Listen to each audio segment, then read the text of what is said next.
참 벌써 여러분 가을이 찾아왔습니다. 이 가을에는 무엇보다도 이제 결혼 소식들이 많이 들려오죠. 요즘은 이 결혼이라고 하는 단어를 많이 사용하지만 예전에는 혼인잔치를 한다는 말을 많이 사용했습니다. 당시에는 항상 혼인을 하면 혼인잔치가 있었습니다. 지금은 결혼식장에서 이제 뷔페에서 식사 제공을 하지만 그 예전에는 혼주집 마당에서 결혼식을 하고 이제 늦은 밤까지 혼인잔치를 열었습니다. 한마디로 온 동네가 막 그렇게 잔치날이었죠. 지금은 또 그 모바일을 가지고 결혼의 청첩장을 보내지만 예전에는 이 사람들 한 사람 한 사람 인편으로 또 결혼식에 초대를 했습니다. 그래서 요즘은 결혼식에 오십시오 이렇게 하지만 예전에는 혼인잔치에 오십시오라고 초대를 하였습니다. 오늘 우리가 읽었던 이 말씀도 그 혼인잔치의 비유입니다. 어떤 마을에 집주인이 자기 아들을 위한 이제 혼인잔치를 베풀었습니다. 마태복음에서는 어떤 임금이 자기 아들을 위하여 혼인잔치를 베풀었다고 했죠. 결국은 집주인과 임금이 같다고 하면 바로 그 임금님은 하나님을 가리키는 겁니다. 하나님이 자신의 아들 예수님을 위하여 혼인잔치를 베풀고서는 이 천국 잔치에 들어오라고 이제 초청을 하는 것입니다. 여러분, 잔치는 아무리 융성하게 풍성하게 차려놔도 자기 가족들끼리 먹으면 아무런 의미가 없지 않습니까? 그렇기 때문에 이 혼인잔치, 천국 잔치에 참여할 사람들을 이제 종들을 보내어서 부르게 합니다. 그날의 잔치가 얼마나 놀라운 잔치였는가 하면 6절 말씀에 보면 큰 잔치였다고 합니다. 여러분, 아무리 세상의 잔치가 화려하다 하여도 하나님의 아들이신 예수님의 혼인잔치만큼 큰 잔치가 어디에 있겠습니까? 그래서 집주인 대신은 하나님은 종들을 보내어서 이 혼인잔치에 다 초청을 하였습니다.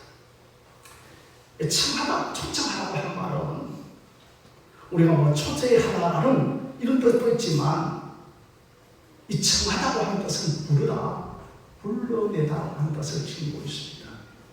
여러분, 성경에서 제일 먼저 불러냄을 받은 사람이 누구인가요? 성경에서 제일 먼저 불러냄을 받은 사람은 아브라함입니다. 이 아브라함이 갈대아 우르에서 우상을 만들어서 그것을 시장에서 내다 파는 사람이었습니다. 어느 날 아브라함아, 너는 본토 친척 아비 집을 떠나서 내가 너에게로 지시한 땅으로 가라고 청하였습니다. 불러내었습니다. 그래서 여러분, 바로 구약교회의 시작이 됩니다. 이 교회는 청하여 부른 사람들의 모임이 교회입니다. 그래서 여러분, 이 교회를 헬라어로 에클레시아라고 하는데 불러내었다 하는 뜻입니다. 우리들도 아브라함처럼 정말 세상 우상에 빠져서 그 한 중심에 꼭 살아가고 있었는데 우리의 이름을 각자 부르시면서 우리를 불러내셨습니다. 여러분, 그러면서 오늘 이 누가복음 14장 17절 말씀 앞 화면을 한번 보실까요? 앞 화면을 한번 함께 보시겠습니다. 함께 읽겠습니다. 시작. 잔치할 시간에 그 참하였던 자들에게 종을 보내 그에 오소서 모든 것이 준비되었나이다. 아멘. 라고 말하고 있습니다. 그러니 여러분, 이 말씀 한번 자세히 살펴보면 1차 초청이 있었고 2차 초청이 있었다는 것을 알 수 있습니다. 그러니까 잔치할 시간에 거청하였던 자들에게 자들에게, 그러니까 1장에 청하였던 자들에게 한 번 더 잔치날에 청하고 있는 것입니다. 만약에 여러분 혼인잔치가 오늘 9월 21일이라고 하면 그 전에 1차 초청장을 보내었다는 겁니다. 그리고 또한 9월 21일 오늘 혼인잔치를 하면서 한 번 더 그 사람들에게 초청을 하고 있는 것입니다. 그래서 여러분 당시 이스라엘에는 이 큰 잔치에는 항상 일반적으로 이중 초대가 있었습니다. 그래서 이제는 그 초대장에는 처음에 보낼 때 이제 세부 정보를 다 제공하고 참석 여부를 다 합의하면서 이제 두 번째 초대장은 이제 만찬을 하는 당일날 보내졌습니다. 그 주인은 이제 음식 초대에 그 응한 사람들의 그 숫자에 맞추어서 여러분 고기와 음식의 양을 좀 준비해야 되지 않겠습니까? 그렇죠? 그러나 여러분 1차 초청에 응하였다가 당일 초대에 응하지 않는다고 하는 것은 매우 큰 무례를 신뢰를 범하는 것이었습니다. 그런데 지금 오늘 본문에 초청이 있었다면 엄청나게 결례를 범하는 일이 발생을 하고 있습니다. 막상 여러분 당일날 2차 초청에는 제가 가지 못하겠습니다라고 그렇게 거절을 하는 겁니다. 이것은 여러분 초대한 사람의 명예를 손상하는 매우 모욕스러운 행위로 간주될 수 있습니다. 아니 누구든지 오라고 초대하면 오면 될 텐데 아니 1차 초청을 받은 사람들이 다 일제히 우리 가지 못하겠습니다. 사양을 했습니다. 그래서 18절 말씀을 보시면 모두 다 일치하게 사양하였다라고 하였습니다. 그러니까 여러분 똑같은 이유로 다 거절을 하고 있는 겁니다. 이것은 여러분 돌아보지도 않고 사양을 하고 있는 겁니다. 아니 1차 초청을 받은 사람들이 곰곰이 생각해 보니까 지 양반들 내 아들 결혼할 때도 안 왔는데 내가 무슨 가야 할 이유가 있겠는가? 이런 이유로 안 간 것이 아닙니다. 다 이유가 있어요. 무슨 이유인가 하면 한 사람은 밭을 샀는데 아무래도 그 산 시밭에 한번 나가보아야겠다는 겁니다. 여러분 저도 어릴 때에 우리 아버님께서 큰 밭을 하나 사셨어요. 그 아버님께서 매일 그 밭에 나가시는 겁니다. 저도 지나가다가 그 밭을 쳐다보면 우리 밭 하면서 얼마나 마음이 흐뭇했는지 모릅니다. 여러분들 가운데서도 자식들이 어렵게 집을 하나 장만을 하면 사람이 열심히 운전해 가다가도 갑자기 속도를 줄이면서 저 아파트를 쳐다보면서 지금 우리 아들 아파트라고 한 번 더 쳐다보는 것과 마찬가지인 것입니다. 그리고 또 한 사람은 못 오겠다고 하는 사람이 누군가 하면 저는 소 5개리를 사서 잔치에 참여하지 못하겠다는 것입니다. 성도 여러분, 참 한국말 어렵죠? 한국말 어렵지 않습니까? 그렇죠? 그러니까 여러분 소 5은 또 알겠는데 소 5개리라고 하는 말은 무슨 말입니까? 그러니까 여러분 일소 중에 계리소가 있고 호리소가 있으면 처음 들어보는 겁니다. 그래서 이제 여러분 계리소라고 하는 것은 뭐냐면 두 쌍을 이루어서 밭을 갈고 집을 끌고 가는 그 소를 가리키는 것. 그러니까 5개리의 소를 샀다고 하는 것은 무엇을 의미하고 있습니까? 그렇죠? 10마리의 소를 샀다는 것입니다. 그러니까 여러분 호리소는 한 마리가 집을 끄는 소죠. 그러니까 여러분 그 집에서 5개리 소를 사면 그 집이 여러분 얼마나 부자인 줄 아시겠죠? 그렇죠? 얼마나 부자겠습니까? 그러니까 얼마나 밭이 넓으면 소 10마리를 사야 할 정도로 그렇게 큰 부자였던 것이었습니다. 자, 또 한 사람은 어떤 사람이었는가 하면 저는 장가들을 선곡하겠다는 겁니다. 우리 여러분 이제 장가들면 참 할 일이 많겠죠. 결혼 혼인신고도 좀 해야 될 것이고, 정말 우리가 어떻게 이제 젊은 부부로서 살아야 할 것인가 앞날을 구성해야 되고, 뭔가 여러분 신경 써야 하는 일들이 참 많지 않겠습니까? 그렇죠?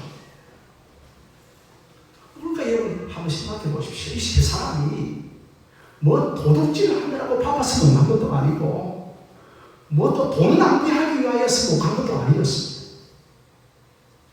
근데 놀라운 것은 이 세 사람이 못 가겠다고 하면서 동시에 딱 같이 뭐라고 하냐면, 양해해 주십시오. 양해해 주십시오. 양해해 주십시오. 그렇게 종들에게 못 가겠다고 양해를 구하고 있는 것입니다.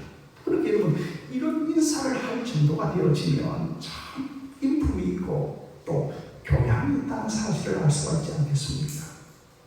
그러니까 이들이 못 간 이유는 무슨 억한 심정이 있어서 못 가겠다고 한 것이 아니라고 하는 사실인 것입니다.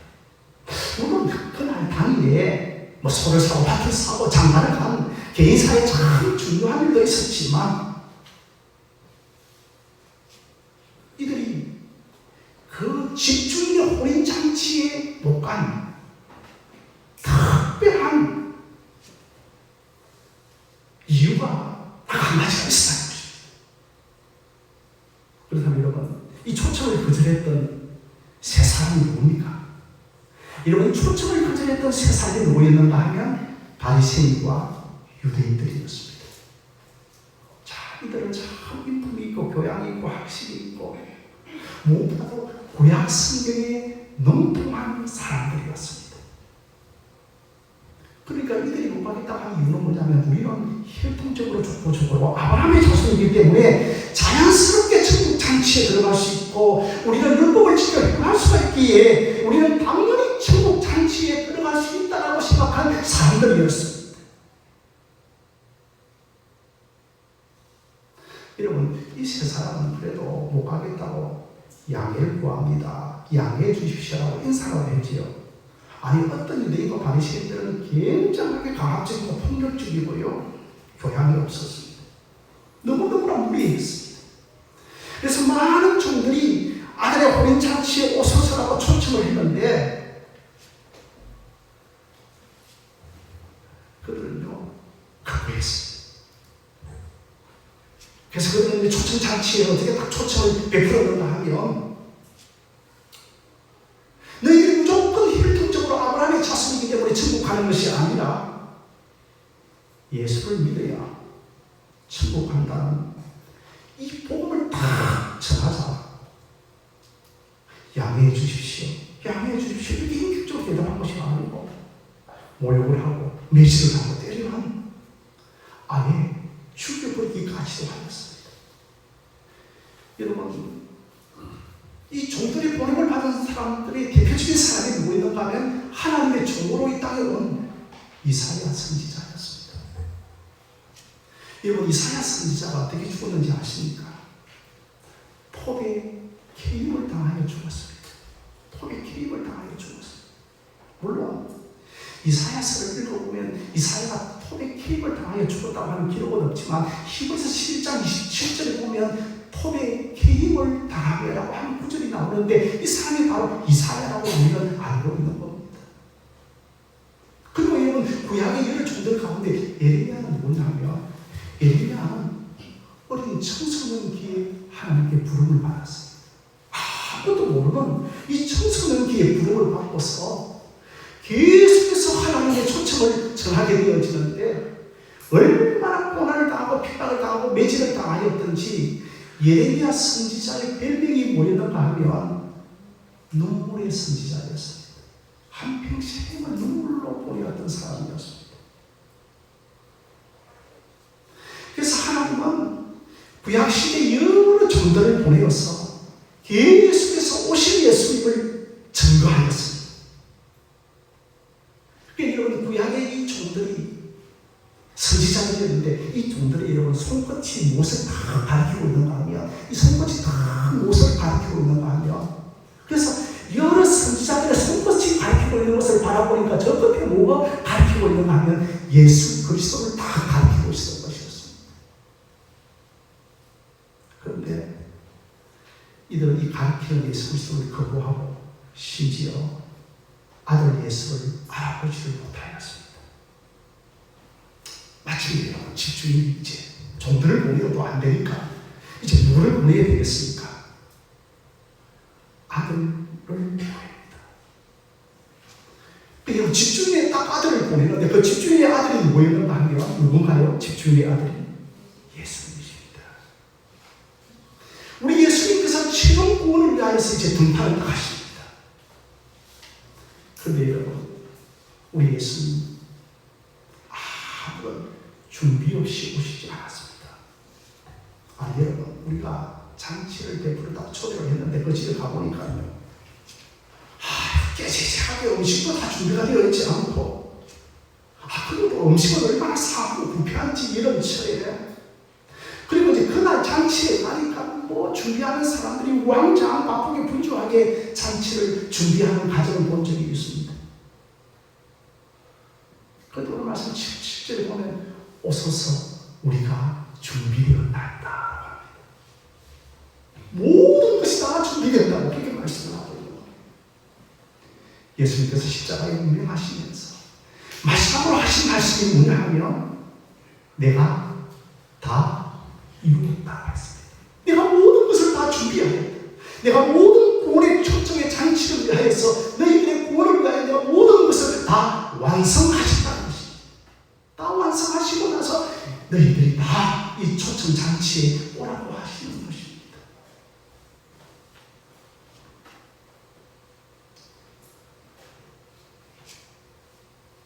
자, 그런데 여러분, 구약의 여러 종들을 선지자들을 보냈는데 다 거부하고 이제 마지막으로 아들 예수 그리스도가 이 땅에 오셔서 초청을 하였는데 아들이 어떤 모습으로 오셨는가 하면 아들은 아버지의 뭔가요? 상속자죠. 예수님께서 상속자로 오신 것이었습니다. 자, 그래서 성도 여러분, 예수님께서 이 땅에 집주인의 아들로 오셨다고 하는 것은 예수님께서 이 땅에 아버지의 상속자로 오셨다는 것입니다. 만약에 우리가 보면 여러분 소장농이라고 하십시다. 그렇죠? 소장농이라고 하면 이제 저 집주인의 아들이 왔으니까 그래 저 집주인의 아들을 죽여버리면 이제 우리 모두가 상속이 내 차지가 되어버리니까 저 상속자를 죽여버리는 겁니다. 왜 죽일 수 있느냐 하면 그 집주인이 먼 타국에 가 있게 되는 겁니다. 그게 이거 마태복음 21장의 비유입니다. 그래서 실제로 집주인의 아들이 오셨는데 상속자로 예수님께서 이 땅에 오셨는데 이 유대인과 바리새인들이 상속자이신 예수님을 십자가에 못 박아 죽여버렸습니다.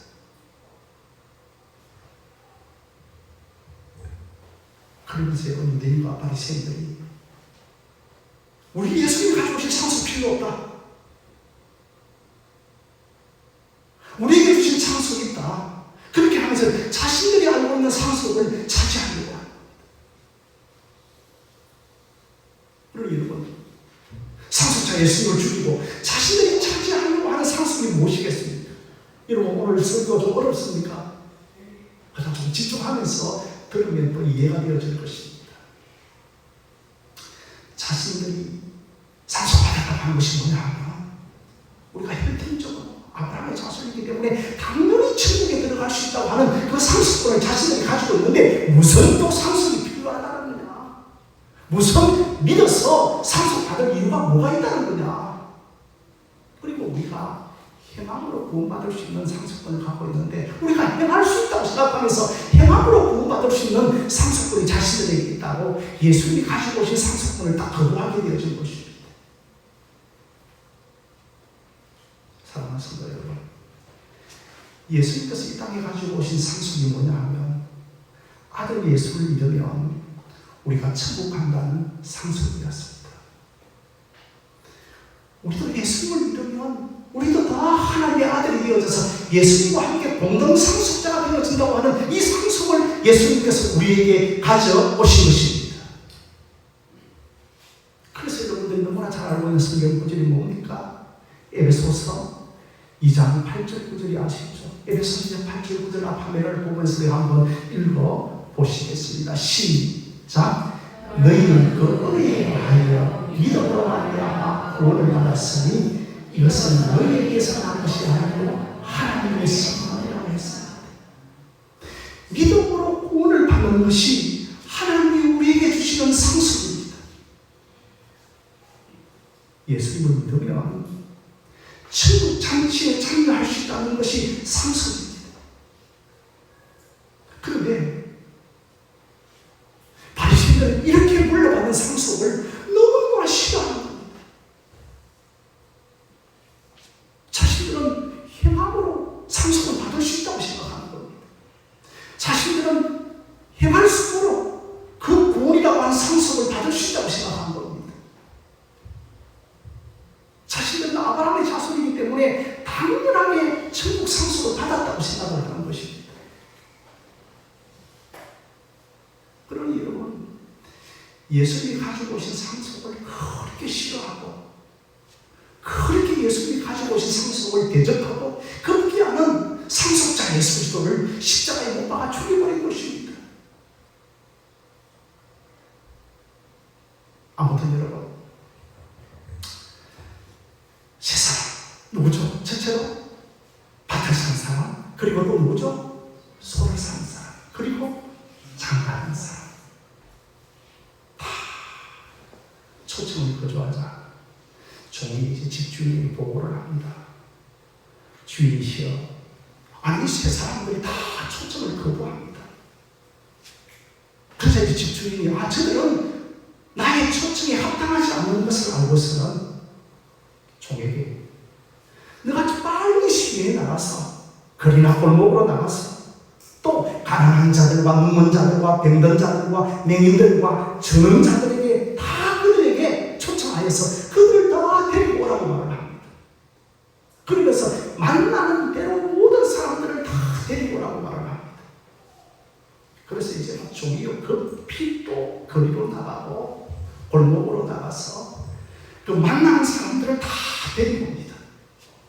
그러면서 종이 뭐라고 말씀하고 있는가 하면 22절에 아직도 자리가 남아있나이다 말합니다. 여러분, 이 말은 뭐냐 하면 아직도 빈자리가 남아있습니다 라고 말합니다. 사랑하는 성도 여러분, 아직도 우리 하늘신 교회에 빈자리가 많이 있습니다. 그죠?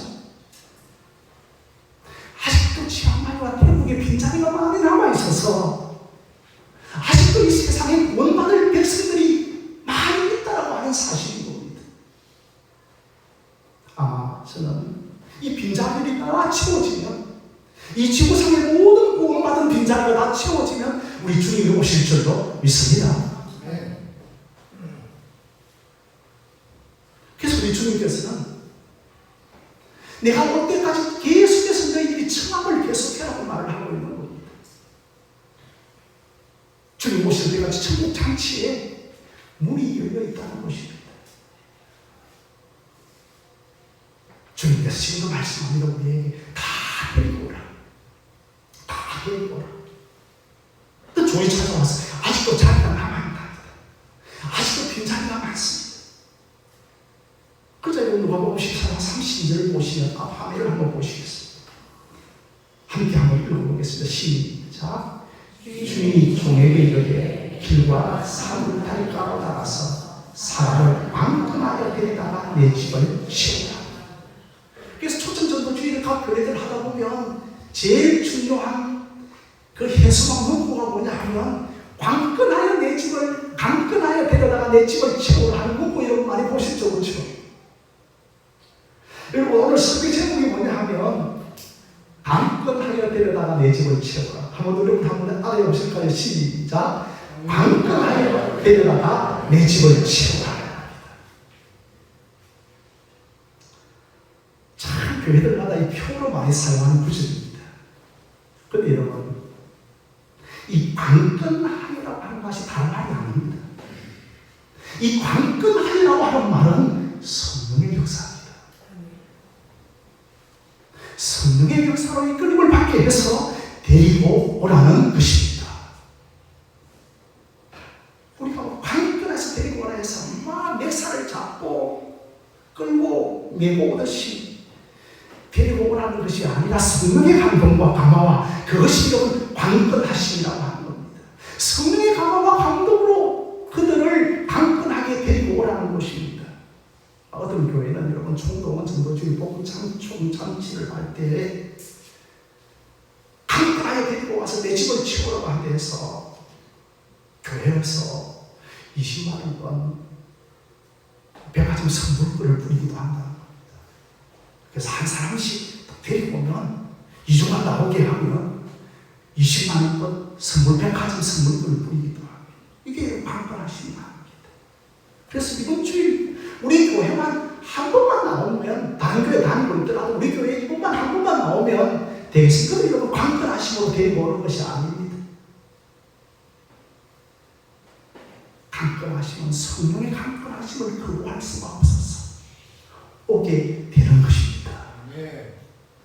이것은 여러분 어려운 표현이지만 불가항력적인 은혜요 저항할 수 없는 은혜인 것입니다. 사랑하는 여러분들이 예수를 믿은 것도 또 우리 교회에 오신 것도 불가항력적인 은혜요 저항할 수 없는 은혜인 줄로 믿습니다. 정말 이 은혜 저항할 수 없더라고요. 정말 이 은혜 불가항력적이어서 아니 나도 모르는 그 신비한 힘이 나를 딱 교회에다 데려다 놓은 겁니다.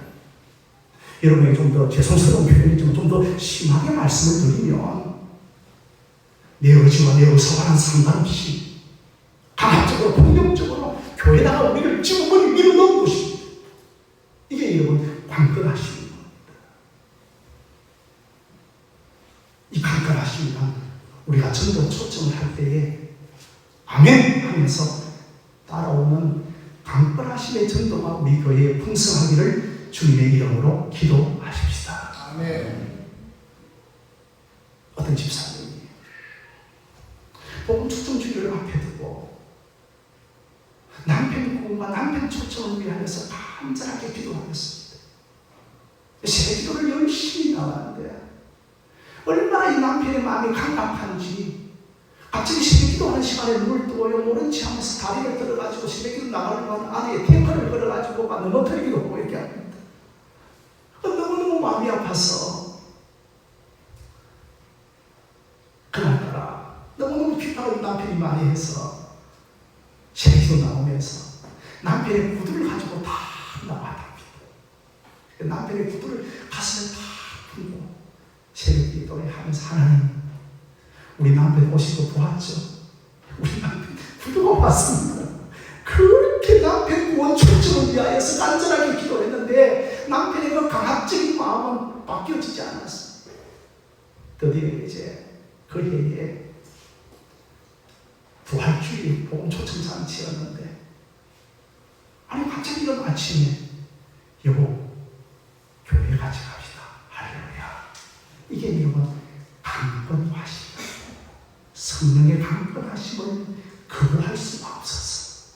성령의 강건하심을 저항할 수가 없는 그 은혜를 따라 그래서 뭐 그날따라 일찍 뭐 양복을 입고 아니보다 먼저 교회를 향해 걸어가더라고요.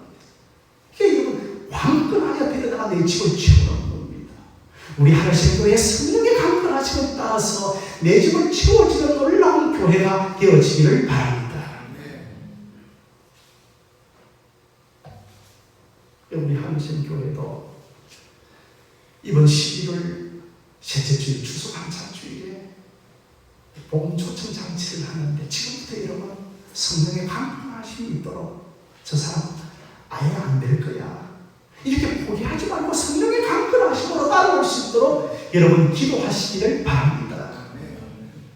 사랑하는 성도 여러분 말씀을 맺도록 하겠습니다. 그러니까 여러분 집주인은 말할 것도 없이 무엇인가요? 하나님이시죠. 그 아들은 바로 독생성자 예수 그리스도이시죠. 그리고 또한 구약의 그 종들은 뭐냐면 구약의 선지자들이고 12 사도들이고 오늘 우리들이 바로 예수님의 복음 충청을 하는 종들이라는 겁니다.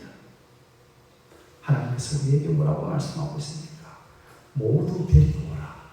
어른은 오라. 밥 없이 오라. 돈 없이 와서 목마른 자들아 이 영생의 술을 먹고 마실 것을 말씀하고 있는 겁니다. 우리 하늘신 교회가 전도하는 교회, 선교하는 교회, 복음의 정인들이 되어지기를 바랍니다. 그래서 여러분 21절 말씀을 보면 가난한 자도 데리고 오고 명인들도 데리고 오고 전원자도 데리고 오고 그래서 여러분 이 가난한 자들, 맹인들과 다리 저는 자들은 원래 여러분 데리고 올 수가 없습니다. 이 구약시대에 여러분 이런 자들은 성전에 들어올 수가 없었습니다. 그런데 여러분 신약시대에 예수님이 오셔서 다 이루시기 때문에 모든 사람을 데리고 오시는 초청이 가능해진 것입니다. 여러분 구약시대에 다리 저는 자는 누가 생각나요? 다리 저는 자는 누가? 모비보셋이 생각나죠, 그렇죠? 사울의 손자 모비보셋, 요나단의 아들 모비보셋이 도망을 치다가 떨어져서 누구가 붙지 못하고 해서 떨어져서 다리를 저렸는데 어떤 다리를 저렸는가? 왼발 오빠 다리를 들은 것이 아니고 두 발 자체가 다 들어 붉어졌습니다. 다윗이 천을 딱 평이라고 나서 제일 먼저 생각나는 사람들이 요나단의 아들 모비보셋 어디인가 찾아보라 하니까 신하들이 다 찾아보니까 아직 살아있는 거예요. 근데 두 다리를 저러고 있습니다. 그래서 데리고 오라. 그렇게 해서 모비보셋이 원수의 아들이고 두 다리를 저는 불구의 몸이었음에도 불구하고 그 왕궁에 들어가서 뭐라고요? 한 상에 먹고 자고 함께 잔치를 베풉니다. 사랑하는 여러분, 다리 저는 자들도 너희들이 가서 데리고 오라. 신약시대이기 때문에 예수님이 십자가에서 구속을 완성하시기 때문에 어른으로 다 데리고 오시는 건데 어떤 의미에 있어서는 소 5개를 가진 사람들, 부자죠. 장가든 사람, 좀 편안한 사람이죠. 밭을 산 사람, 좀 지위가 높은 사람이겠죠. 어떤 의미는 구약시대의 특권층을 이야기하고 구약시대의 구원은 제한되어져 있었어요. 그러나 이런 우리에게 예수님이 오셔서 다 준비하심으로 말미암아 복음은 경계가 없다. 복음은 지경이 없다. 복음은 지난이 없다고 하는 것을 우리에게 말씀하고 있는 것입니다. 그래서 여러분 예수님이 오셔서 복음의 경계가 다 무너졌습니다. 그래서 예수님께서 23절에 뭐라고 말씀하고 있습니까? 길가에 가서 사륙타리로 나가서 사람들을 강권하여 데리고 오라고 말씀하고 있습니다. 여러분 여기서 길가라고 하는 것은 큰 길가입니다. 큰 길, 도시 중심을 가서 기도하고 데리고 와도 사륙타리 가로 여러분 그 도시의 대두리 지역입니다. 오늘날 말씀드리면 여기 가면 땅끝까지 가서 간절하게 데리고 오라고 그렇게 말씀하고 있는 것입니다. 사랑하는 성도 여러분, 우리가 계속 나갈 때에 다리 저는 사람들 만나는 겁니다. 맹인들도 만날 겁니다. 저 사람 안 되겠지. 저 정도 사람들 안 되겠지. 그렇게 판단되어지는 사람들도 교회에 다 데리고 오라는 것입니다. 우리 예수님께서 최종적으로 우리에게 유언을 하셨습니다. 마태복음 28장 18절 너희들 가서 모든 족속으로 제자를 삼아 아버지와 아들과 성령의 이름으로 세례를 주라고 모든 족속으로 제자를 삼아라. 저 치아만 우리가 무슨 관련이 있습니까? 우리가 뭐 혜택을 받은 적이 있습니까? 모든 족속으로 가서 제자를 삼으라고 하는 겁니다. 사도행전 1장 8절에 너희들에게 오직 성령이 임하면 권능을 받고 뭐라고 예루살렘과 유다와 사마리아 이르러 땅끝까지 이르러 내 증인이 되라고 말씀을 하고 있는 것입니다. 우리가 예수를 믿는다고 하는 것은 영원한 하늘나라의 잔치에 참여하는 겁니다. 청량리 천국 잔치에 우리 하늘신교회도 전적으로 동참을 하여서 전도와 우리 하늘신교회가 선교하는 교회가 되어지기를 주님의 이름으로 간절히 축원드립니다.